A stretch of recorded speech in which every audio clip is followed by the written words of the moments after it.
Hey guys, what's up? I'm not sure how to start this. This is probably the most difficult video I've ever made. I've mentioned in passing before that I have OCD, and I've always gotten so many comments asking for me to go into depth about it, to talk a little bit more about it. I've never been able to fully come out with a video talking about it, genuinely, because it's difficult. It's not even me not being able to talk about my emotions, because I'm actually a pretty open person when it comes to most things. It is physically difficult for me to talk about my OCD, because thinking about it makes me want to perform all the tics that come along with my OCD, which doesn't really make sense. It won't make sense until I explain, which I will right now. So let the record reflect that this is very hard for me, but I wanted to come out and make this video. I've mentioned before that I will once I'm ready. So those of you who have been waiting, I promised you, essentially. I want you guys to know me, and even though my OCD shouldn't identify me as a person, in my brain it kind of does. It's a big part of me, and in order to share myself with you, I think it's something you should know about. Lastly, most importantly, if any one of you are going through anything even remotely similar, I would love to let you know that you're not alone and that there are ways to help yourself. OCD runs in my family, but it doesn't mean we all experience the same sort of OCD, because OCD comes in a lot of different forms. It affects people differently. A common stigma about OCD is that it has something to do with cleanliness and organization, which is true for some people, but for a lot of people that's not what it is. In fact, I'm a pretty messy, disorganized person, and I have severe OCD. OCD is when you have intrusive thoughts that enter your brain that you can't let go of. You physically and mentally can't function because these thoughts are just shooting into your head again and again and again. It's like someone constantly slapping you in the face, telling you have to do something, or you have to think about something, or count something, or touch something.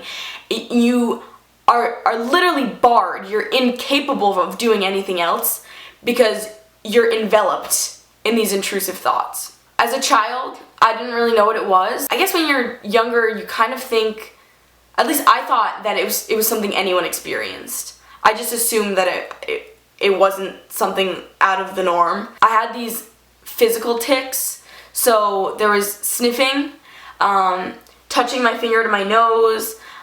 I would turn around a lot, so if I was sitting somewhere, I would have to turn around every 20 seconds. I couldn't sit on the computer because I'd have to keep turning around, and I'm telling you guys that I'm serious. This is the hardest video to make because talking about these little tics is very, very triggering. So there were a number of different movements. Looking at the top of someone's head that sat to the right of me, from that I developed this fear of sitting on the left side of someone.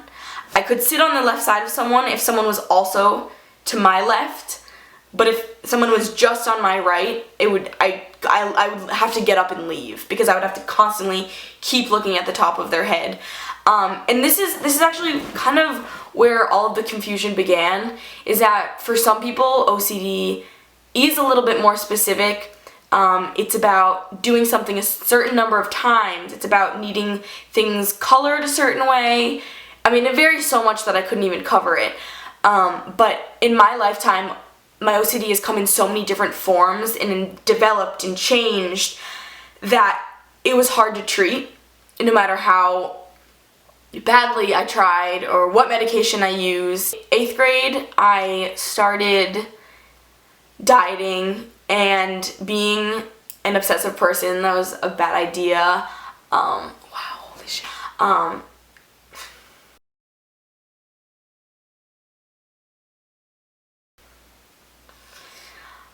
This is so hard. Okay, so, fuck. Okay, I'm just gonna talk. So,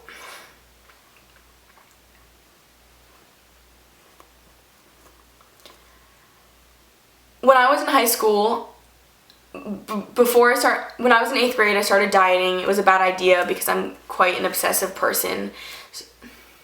I started counting calories, exercising way more than I should have, basically not eating. Someone in my immediate family has had a severe eating disorder, and I grew up with that person being very sick.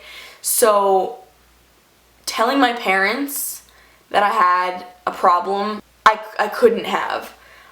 So I basically struggled with that for probably 2.5 years. I had all the behavior of someone that had an eating disorder. I don't really think like, oh, once I had an eating disorder, because to me it was really just another form of my OCD. Obsessive, counting, irrational fears of certain foods. The person who I'm very close to that had the eating disorder went into an inpatient program, and that means they were in a house with other people with eating disorders, and they had all these rules. The idea of ending up somewhere like that was so terrifying that I told myself I need to get better. I did get better, and over the past 4 years I have pretty much successfully gotten rid of all of my issues with food. Obviously, if you ever have such an extreme relationship with eating and exercise, it is easy to come and creep up on you again, but I like to think that I'm essentially completely better when it comes to that. Towards the end of high school, my OCD was getting a lot better, but I had little tics again. And by the way, it's not like I had all of these different tics at one time. It's about 4 months I have one tic. The next 4 months, somehow it transitions into the next one. So it was, like I said, it was really, really hard to treat. That happened throughout my entire life up until college. But college was a complete game changer. 360, everything changed. The first semester of college was the hands down worst period of time in my entire life. A lot of it was situational. I was in a new location, I didn't feel close to anyone, I was homesick, I was stressed. So when I'm weak, the OCD comes out a lot more and it's a lot stronger. I started making lists, which is something I had done before but never that extremely. I want you guys to understand that making lists, when I talk about that being a form of my OCD, isn't writing down a list at the beginning of the day or writing it down 5 times during the day or just thinking about a list once during the day. I probably thought and went over that list more than 30 minutes out of every hour of me being awake every day. More than half of my day was going over this list. I was doing so poorly in my classes because I couldn't focus, because I just kept going over and over and over and over these lists. I couldn't have a conversation with someone because in the back of my head I'd be doing the list. I couldn't have relationships, like functional, proper relationships, because I wasn't fully there. I honestly felt like I was like a shadow, kind of just like pretending to go about to be Alex, and then there was actually me, my brain, just attacking itself all day long, non-stop. So the list got really bad in college, the tics got really, really bad, and what was so awful about the tics is that I started getting sniffing came. It's disgusting, I know. It's embarrassing. I'm like making a noise out loud that other people can hear. So I was embarrassed by it, and being embarrassed by it made me think about it more and made it worse. I was miserable all of the time. I felt worthless. I couldn't get out of bed. I would just sit around and like couldn't move. I couldn't do regular things or perform regular tasks that I should have been able to be doing. I've never been so miserable in my entire life. For me, the depression, excuse me, was a result of the OCD. I was so miserable.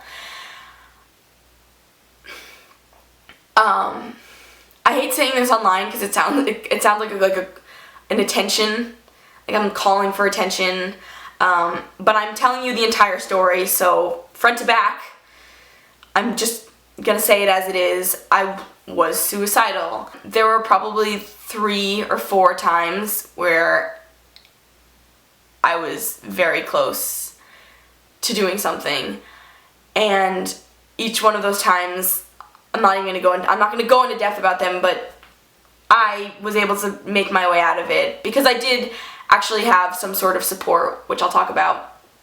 I couldn't really talk to my friends about OCD because a lot of people don't fully understand it. No one can really give you advice. Your friends telling you to focus on something else isn't gonna fix anything. So I was in a really, really bad place, and my freshman year, I'd never had a panic attack before.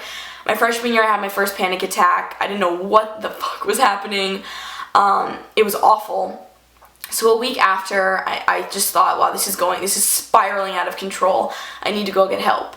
So I went to go to a doctor, and we went with two things. First off, I started taking Prozac, which, by the way, for me, I don't think did anything. I was also taking, I want to say risperidone, but I took some of that along with Prozac. Klonopin I took for anxiety. So I started doing treatment called CBT.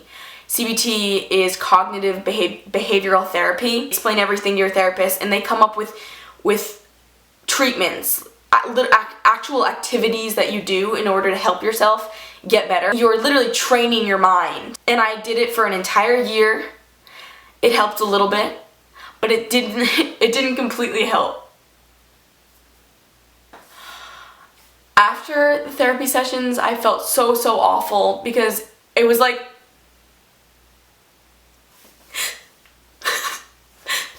thinking about it and talking about it, it was like making it worse. So I felt like there was no way to fix it, because trying to treat it was making it worse, because I was just thinking about it, and thinking about it is the whole issue, is obsessing over it.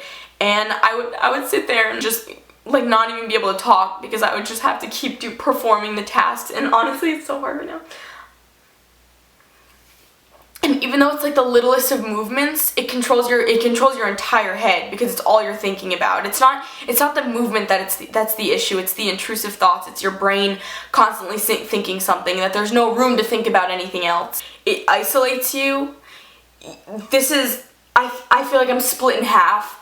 A part of me is never fully there.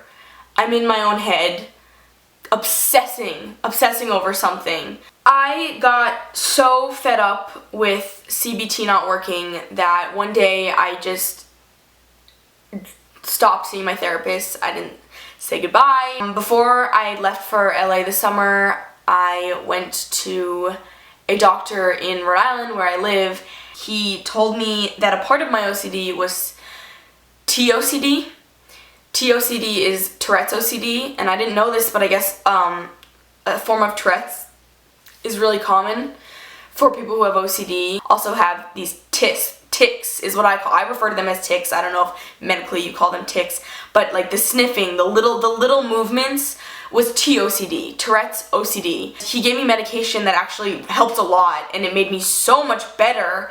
I personally really hate the idea of being on medication. It kind of like changes you as a person, your emotions, and it has a lot of side effects. So once I started to feel a lot better from that medication, I stopped taking it to see if it was better, and it did get worse, but it was more manageable, and I honestly, I don't want to rely on it, so as of right now, I'm not taking the medication. It's something that I might start taking again, but I do know it works. However, the problem is that although that treated the Tourette's OCD, there are so many portions of the OCD that wasn't being covered or helped by that medication. My biggest fear in life is that I'll never not have it. And that is terrifying, because it makes me miserable. It makes me so miserable. There are weeks, there are days when it gets better, but then it just comes right back. So although I'm making this video right now because I do feel like I'm in a better place, I'd love to be optimistic and say I'm getting better, but it does come and go, so getting better doesn't mean it's gone. For those of you who have experience with this, I'm not trying to tell you, like, sucks to be you, it's never gonna get better. But I don't want to be completely unrealistic about it, because it is chronic in most cases. And I guess the idea is that you're not alone, that there are solutions and different things work for different people. I feel like there's a whole lot that I'm missing. I'm probably gonna edit this video and be like, shit, I didn't even talk about this or that. This is probably a really long video anyways, so that is essentially my story. It has no ending, because I don't think it ever will have an ending. I want you to know that you can get help. There are solutions. I honestly can't even end this video. I don't know how to end this video. I'm just gonna end it. Thank you for watching. I'll see you in my next video.